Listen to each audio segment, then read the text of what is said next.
A truck has been looted and the N12 highway blocked off following a fourth day of protests in Slovo Park.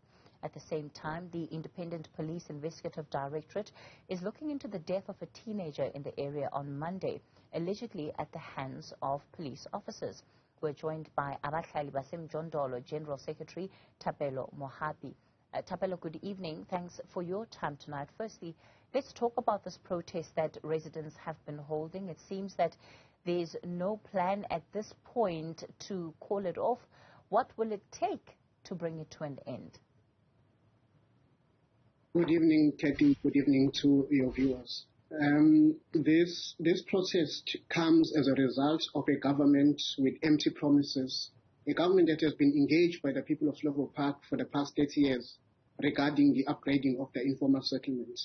In 2016, the High Court in Johannesburg released a judgment that was in favor of the community to say that the community must be upgraded where they are. And nothing has ever happened to up until today. I know that when people see people protesting, and that's what they see, but this is a long engagement with government, trying to get governments on board to upgrade the informal settlements in Slovo Park. And even the judgment was released to say that the area must be upgraded. But up until today, the government has not done that. The only way to solve this problem is that government must respond to the needs of the people and must abide by the legal judgment that was released in 2016 and upgrade the community so that people can live in peace and that people can have security of tenure, that people would not be at risk with the illegal connection of electricity and other things where children died, going into the pig latrine in toilets and so forth. So it is a general struggle. I know that struggles like this are hijacked by criminals who will go and loot trucks and do other things that are outside of it.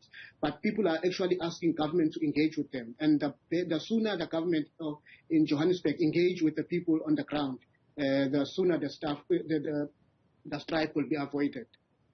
Thapelo, you're bringing me to my next point. I don't think there's a question about the legitimacy of the action that has taken place by residents. I mean, just the court judgment that you speak of was quite clear in terms of what it said needed to happen when it comes to service delivery for the people of Joe Slovo. But the scenes that we're seeing now, particularly these visuals of a truck that is being looted by protesters, surely that is not the way in which you would want to see this protest going and the use of violence. Yes, of course. As Abahlali baseMjondolo and our partner, the Socio-Economic Rights Institute, we have condemned any form of hooliganism that is taking place where people are actually looting. But however, we are concerned about the response of the police because remember the violence that was unleashed by the police, and the police should have negotiated, the police should have communicated with the community, but a government that unleashes police and force on harmless people protesting is a government that shows that they don't care about the people. We have a young man today that has lost his life. Even though it's not yet clear whether the bullets came from police, but the force that the police have used, instead of negotiating and finding common grounds with the people on the N12 and try and get government to sit down with the people and discuss something that should have been done a long time ago, 7 years since the judgment, 30 years since the community has been trying to engage with the government. And therefore, I think surely, even though some of the scenes that we are seeing are violent, it is something that could have been avoided if a government of the day responded to the needs of the people. And even when the High Court in Johannesburg released it, they should have immediately engaged with the people and find ways of how they can upgrade the informal settlement. Thapelo, it seems to me that things have come to a head.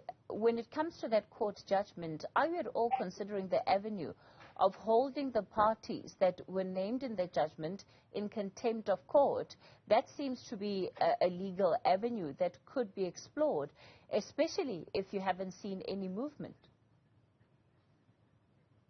Yes, a part of the discussions that we are having with Seri is to actually try and find ways of holding the government to account because they are indeed in contempt of the courts.